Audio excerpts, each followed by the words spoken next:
అరే నాగార్జున, నువ్వు నిజంగా ఆడో మగో నీ కీసు గొంతు కాకి గొంతు వేసుకొని నీ ఇష్టం వచ్చినట్టు ఏంట్రా నువ్వు మాట్లాడుతున్నావు? వార్డు మెంబర్కి ఎక్కువ నువ్వు చాలా. అలాంటి వాడివి ఏదో నిన్నేదో పిలిచారు కదా అని చెప్పి డిబేట్కి వచ్చేసేసి చంద్రబాబు నాయుడు గారి గురించి రేవంత్ రెడ్డి గారి గురించి మాట్లాడే అంత స్థాయి నీకు లేదు. ఫస్ట్ నువ్వు మాట్లాడుతుంటే నిజంగా ఆడాళ్లు మాట్లాడుతున్నారో మగాళ్లు మాట్లాడుతున్నారో ముందు అర్థం కావట్లా. మొన్న మా వాళ్ళు ఎత్తుకెళ్లి నీ కాలు తీసేస్తే సరిపోయేదేమో. నీ ఇష్టం వచ్చినట్టు పేలేమనుకో, నిజంగా తెలుగుదేశం పార్టీలో ఉన్న తెలుగు మహిళలు వచ్చి నీకు సమాధానం చెప్తారు.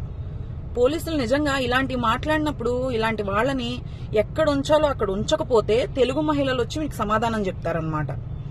కానీ ఎందుకు మాట్లాడతావు? మీకు జనాలు సమాధానం చెప్పారు. ఆల్రెడీ మీకు 11 సీట్లు వచ్చినాయి. అంతకన్నా మీకు సీన్ లేదు. జనాలకు అర్థమైపోయింది. ఇంకా ఏముందనరా నువ్వు వచ్చి మీడియా ముందుకు వచ్చి పేలుతున్నావు? ఈసారి ఒక్క సీటు కూడా రాదు మీకు. నువ్వు ఇలా కనుక మీలాంటి వెధవలు సన్నాసులు మీడియా ముందుకొచ్చి మీ ఇష్టానుసారం అంటే ఏమన్నా ప్లాన్ వేసారా ఏంటి మా బాబు గారికి? అదే కదా ముందు హింట్ ఇస్తున్నావా? అంటే కాకి చెప్పుళ్ళకి ఇంకా దేనికో మీ రూపే కుక్కతోక వంకర్లాగా మీ తాటాకు చెప్పుళ్ళకి భయపడే వాళ్ళైతే ఎవరూ లేరు తెలుగుదేశం పార్టీలో. కనీసం నువ్వు ఎంత గొంతు చించుకున్నా, నీ కాకి గొంతేసుకొని ఎంత గొంతు చించుకుని ఎంత అరిసినా కూడా కనీసం దోమలు ఈగలు కూడా వాళ్ళవు ఎగరవు అనమాట. నీ ఇష్టం వచ్చినట్టు మాట్లాడడం పేలటం మానేసాయి.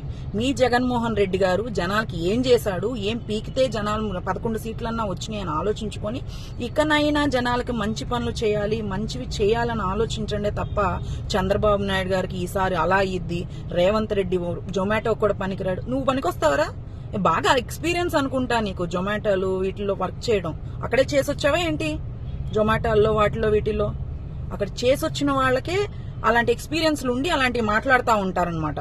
ఫస్ట్ నీ గొంతుకి ఆపరేషన్ నేను చేయిస్తా, అర్థమైందా? నీ దగ్గర డబ్బులు లేకపోతే నేను చేయిస్తాను. అంతేగాని నీ కీసు గొంతేసుకొని ఏదో డిబేట్లో వాళ్ళు ఏదో కూర్చోబెట్టారు కదా అని టైం పాస్కి రావాలనుకుంటే రా.